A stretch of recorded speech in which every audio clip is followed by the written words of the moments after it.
Hi there, I'm Mark Phillips, and if you're a content creator or a podcaster, or maybe you've written a book and you want someone to narrate your book in a super awesome, entertaining way, Kelly Jean Badgley is your person. Kelly, thanks for hanging out with me. Yeah, of course. Thank you for having me. Yeah. Hi. And I want to thank you for hanging out with me on your vacation. I know this is not your thing you would do on a vacation, but it's super awesome. It's a work, family, visit, vacation. It's like a multitasking. It's lots of things, yes. Absolutely. It's been a busy week, which is good, right? Yeah, totally good, totally good. Yeah. So you live down in the entertainment industry, entertainment capital of the world from what I see. Yeah, I do. And you're a voiceover artist and professional looper. Let's start off with what a voiceover artist and a looper is. They're probably like, looper? Yeah, until you told me that, I'd never heard of it. People don't know. Yeah, I'm a professional voiceover artist. I've been working in Los Angeles for almost 10 years now. When I first started out, I came from Chicago doing theater, mime, clown, lots of improv everywhere, even internationally. And then I was like, it's time to move to LA, like every actor does, making the trek. Take the leap, right? Yeah, I felt like it was time. I'd done a lot of stuff in Chicago, and I was like, I'm ready to go, California. And so I went to California, and the first year that I was there, I came back home, because I'm from Louisiana, and in my Christmas stocking, my family, or Santa, gave me a class to take voiceover. Really? And I was like, I remember opening it up, and I was like, what? This is something that I've always wanted to do. I didn't even know I've always wanted to do this, and I just didn't even know. And so I took my first voiceover classes at the Radio Ranch, which is like a really famous radio place with Dick Orkin. He did a lot of radio ads and stuff.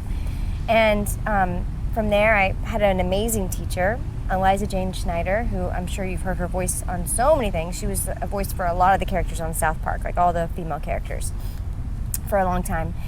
So I trained with her, and she was like, you can do little boy voices. And I was like, oh, I can? And I always realized that I kind of had this like androgynous sound in my voice, even though I can go high and go low. Like you have some range. There's a lot of range there, which we'll come back to later when it comes to animation, because you can. Yeah, because I know you do so many different things. Yeah, so I did that, and from there, I got an agent. I put some demos together. I got an agent, and I've just been building and building and building and building and building. I got a studio set up in my home, so I record a lot at home, but I also go to the studio. And then, with looping, I fell into that whole world, because it's like, so looping is the background sound for film, TV, animation, commercials even. I mean, podcasts, you can use that. They call it walla, so it's like background voices. So when you see extras in a film, they're not talking, they're just flapping their lips. They're like. So we listen to looping and this walla all the time. We don't even know that's what it is. It's even very subtle, like breaths. Like if someone's running, we'll do the breath. Very light. We do lip smacks. You'll do efforts, like people getting hit. All and then the smacks and the jingles and all that, that's a lot of Foley. They have big Foley rooms where I've they heard have of that sand term pits. before. So crazy. I have a company, Looptown, and we have an amazing roster of talent. There are lots of voice artists, but a voice artist is actually, an actor, an improviser, a creative person, a storyteller, and we'll come back to that. Yeah. But so we have a great roster of talent, and it's really funny when you get to loop stuff. You're like, I can imagine. People walking by in the background, and like you have to start really boring, because it's just boring dialogue, but it ends up, we're just laughing so hard. You got creativity, and I'm sure it's hilarious to go to work every day making these sounds. Yeah. It's so awesome. And you've worked on a number of projects, Motown Magic, the Loud House Nickelodeon series. You have your company, Looptown, audiobook narrator for people who want to have children's books. Yeah, I've been doing a lot of children's books lately. Podcast videos, YouTube, and I should say that later in the video, we're going to play the audio intro and outro that you made for my podcast with the collaborative series I'm working on with Mark Stinson, and that is his brainchild called The World of Creativity. Super awesome intro, outro. I love it. Yeah. It makes the piece so much more entertaining. Yeah, it pumps and just you up. Engaging. Yeah, it's a different flavor. Yeah. And so He chose the music, and then I heard the music. Yeah. And then they gave me the script, and we put it together, and it was really fun. And it really was easy. super easy to Yeah. work with you, like, Yeah. because that's one of the things that I was in the mind of, like, oh, what do I say, writing a script, all this kind of stuff. Yeah. And you made it really easy in the sense that you kind of just, you do this, and so you took a lot of that burden off me, so thank you. Yeah, Because it's like, yeah. one more thing on the list of things to do as a creator is like, oh, I don't know what I want to say, so and thank you want to you. make it right, because it's your project. Yeah, so. and you know that industry, and you know, like, I mean, it turned out,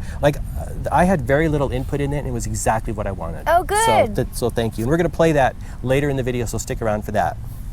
Okay, let's talk about why it's important. I think we touched on it a little bit, but why is voiceover and looping important to content creators or filmmakers or narrators? Well, it brings it alive. It's something really authentic, especially having all these different character voices in the background. It depends on what your brand is. What kind of content are you creating?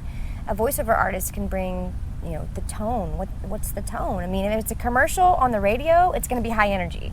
If it's an animation, sometimes they just want your normal voice. They don't want, these days, they don't even want it to be so crazy. Mm-hmm. Narration, you're telling a story. It's like, what's the texture of it? What's the vibe? Mm-hmm. And the voice artist will bring that alive no matter what it is. And it's a muscle you have to work, because, the first time I ever did like certain types of narration, I do a bunch of narration for these YouTube channels. Mm-hmm.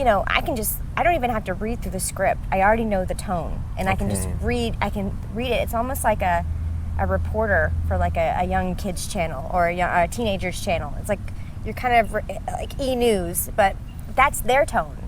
But for medical narration, it's something totally different. Mm-hmm. So we know what the tone is, and then we bring it to life. It's really fun. Well, I can imagine. And so you're going to talk about the process that people who want to hire you can go through to make that, step us through, because I think it's a lot of unknown. I didn't know how it went, so talk about what the process is like working with you. Yeah, it's really easy. You jump on a phone call and it's like, what are you looking for?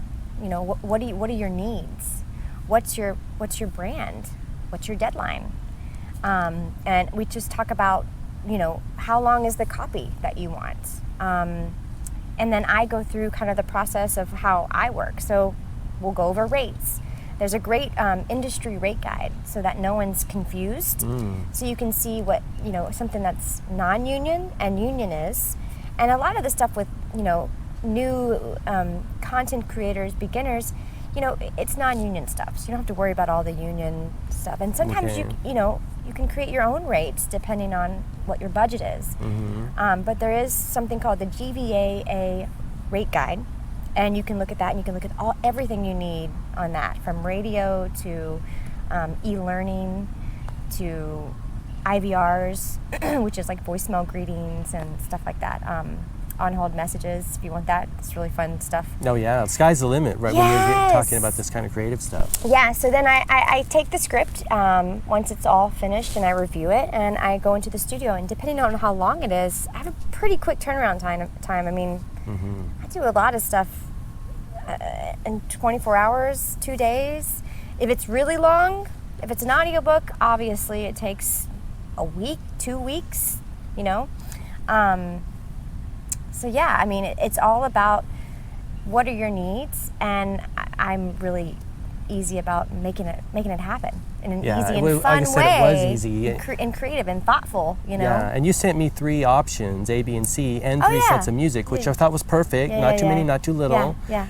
Is that typical what you do for all of your clients? Yeah, a good A, B, and C recording. Sometimes people are like, just seriously, like I did a video game at home, and they were like plugging in because they were creating this app, and they were like, just everything is good, so just one read. They just wanted one read. Sure. They just wanted to plug it right in. They just want to go for it. Yeah, and if I had any like corrections, which we call pickups, then they'll send me the correction. It might be like, the name is, we say the name like this, because sometimes there's all kinds of stuff with pronunciations. So that's a lot of times what I'll go over with a client as well. Like, how do you want this pronounced? Tomato, tomato, data, data. There's all kinds of like little things that people are particular about. Yeah.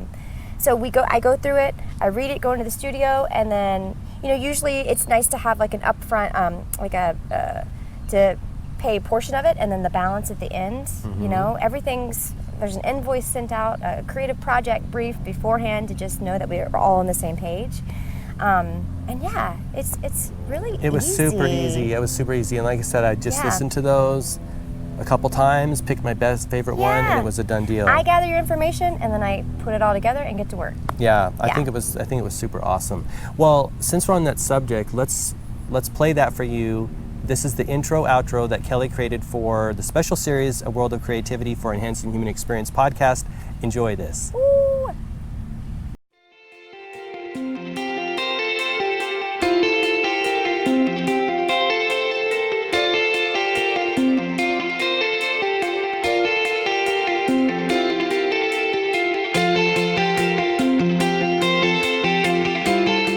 Coming to you from Boise, Idaho, the fastest growing city in the U.S. and recognized as one of the most creative and vibrant cities to live in.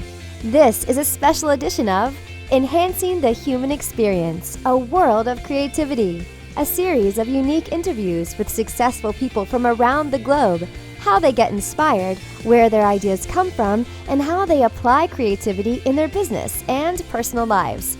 Now, here's your host, Mark Phillips, along with special guest interviewer Mark Stinson.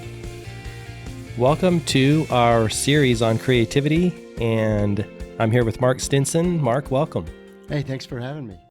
All right, that's it. Thanks for joining us, and stay tuned for episode number 1 of our creativity series coming up soon. See you soon.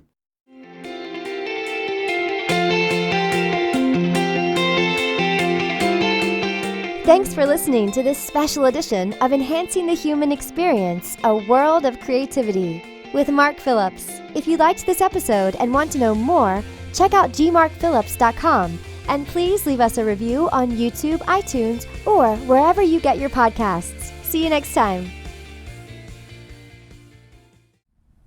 Well, what'd you think? Pretty awesome, right? I thoroughly loved it. I just really like it. It makes the podcast so much more entertaining. Yeah. So thank you. You're welcome. I'm so glad you liked it. Yeah, it's awesome. It makes me feel good. Yeah. So I know we talked about like some of the ways that content creators or filmmakers or authors can use you, but give us kind of another snapshot just for people, because I think sometimes they might not know, oh yeah, I could do this with them, or oh yeah. So tell us what kind of people you've worked with, or what people would benefit, who people would benefit from your services. People don't always realize that they need voiceover until they're like, oh yeah. Like even when it comes to like businesses with like voicemail greetings or on hold messages, you don't even realize you need that, but that's something that voiceover people provide all the time, and it can be very computery or it can be very casual. Yeah, so that's something typically Sue from accounting does, but hey, she's not an You should an hear actress. some of the things. I'm like, right? Not to knock on Sue from accounting, but come on. No, not at all. But it's nice to have something professional. It makes you present yourself. It makes a big difference. Yeah, and because people are always looking at your content and going, okay, what's the level? How much invested are they? I mean, great point. If it's professional, they're going to know. I know. It feels right for you. You're like, yeah. Yeah, it ups your game, and it brings your game up. Exactly. And in today's day and age, which is why we're having this conversation, attention and content is so important. Entertaining, high quality. So much so. Because it's like it's so a first competitive. impression. Absolutely. And first impression is so important when they can't actually see you in person. It's yeah, like you have to use that. Yeah. How much do you care about how you look in the beginning, almost? So I have a little list because I can't always remember. Like, well, there's so many things. Oh my gosh, there's so much media. There's so much content. So I do intros and outros for podcasts. Yeah. I do a lot of character voices for all kinds of things, depending on what your brand or your product is. I mean, you can do voices for toys. I do voices for commercials. I did like a Charlie Brown voice match years ago, of literally for a Teleflora commercial where he's just flying through the air at Christmas time at the ice skating rink. It's like Snoopy he slips, and then Charlie Brown goes flying through the air, and he's like, "Aah!" So I did like a voice match of that. It's so strange, right? And then with animation, I do multiple voices. I'll play like a mom and a kid, or a teacher, or a little boy, all in one episode. They call that a utility player.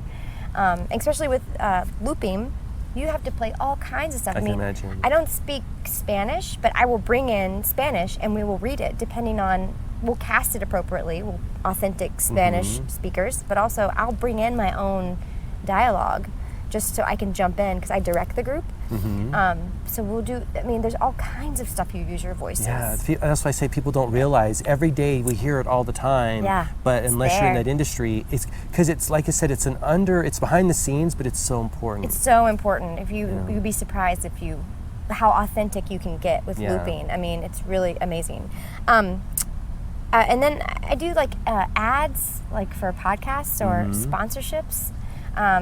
Everybody needs those in podcasts because it's like if you have your voice talking the whole time and then having another voice that's it mixes opposite it of that, up. it kind of like variety. It makes it more fun and engaging. Like I said, I mean, it just spices it up. Yeah, and it can be really seamless too, depending on. I know Pandora is so great because they kind of changed their whole thing where they make it really seamless when an ad comes in between music. It's really cool. You're like, yeah, it's mixed I love in how a this little is bit. happening. Yeah. And then there's e-learning. There's all kinds of different types of e-learning where you can do kids e-learning as well as adults. So there's like that whole, I can go back and forth in that range. There's narration for corporate medical training videos. My company right now we're casting this huge project for sexual harassment, and there's like over 40 characters. Wow. And they're doing some amazing things. I can't talk about it a lot, but it's such a cool project. So in terms of like casting too, if you're looking for something specific, I do a lot of casting. Yeah, you can help people get what they want. Yeah. And you have a lot of this stuff on your website, by the way, Yeah. which is where I listen to some of these commercial options and things. Yeah. So what is your website? Or did we cover everything on your list first? Stop motion dubbing. I did an animation recently. It was stop motion. It was really hard and really cool because like the lip flaps, you have to match and you're like. I imagine that's challenging. Yeah. I can only imagine. Yeah, Oh it was my great. gosh. I played a really cool 12-year-old girl, so I can't wait till that comes out. Yeah, awesome. And it'll be up on your website too, right? Because you have all of your Yeah. creative things that you've done on your website. I try to keep up with it. I need to be better at it, but sometimes it's hard to get all that stuff. Yeah. Like the Motown stuff, that's all on Netflix. And it's like, Right, but people can still go Yeah. and find it. Oh, And like I yeah. said, you've got these options for like I looked at them as like things that you've done that gives people an idea of what flavor you can do, these commercials, Yeah. things like that. Yeah. So while we're on that subject, in addition to your website, how else can people contact you? You can go to Kelly. And what is your website? Yeah, you can go to kellyjeanbadgley.com and you can find all my information there. If you want to email me, I think there's even a Google number on there, so you Yeah, can, yeah. so you can call me. I have a Google Voice number, but email is the best way. If you want to contact me, just email me. Okay. Yeah, especially with questions too. There's new people out there that are like, "What? What do I do?" If you're a new voiceover person starting out, the best advice I can give you is go get behind the mic, take a class somehow, somewhere. If you're not in a place where there's like voiceover classes, then you can email me and I can actually find, maybe there's a remote class. A lot of teachers teach remotely online, so you can really learn about that, like commercial animation, whatever you want to do. Yeah. Awesome. Well, Kelly, thanks for hanging out with me. I appreciate it. Of course, thank you for having me. Awesome. You're welcome. Okay, thanks for watching. I hope that's been helpful. Have an awesome day.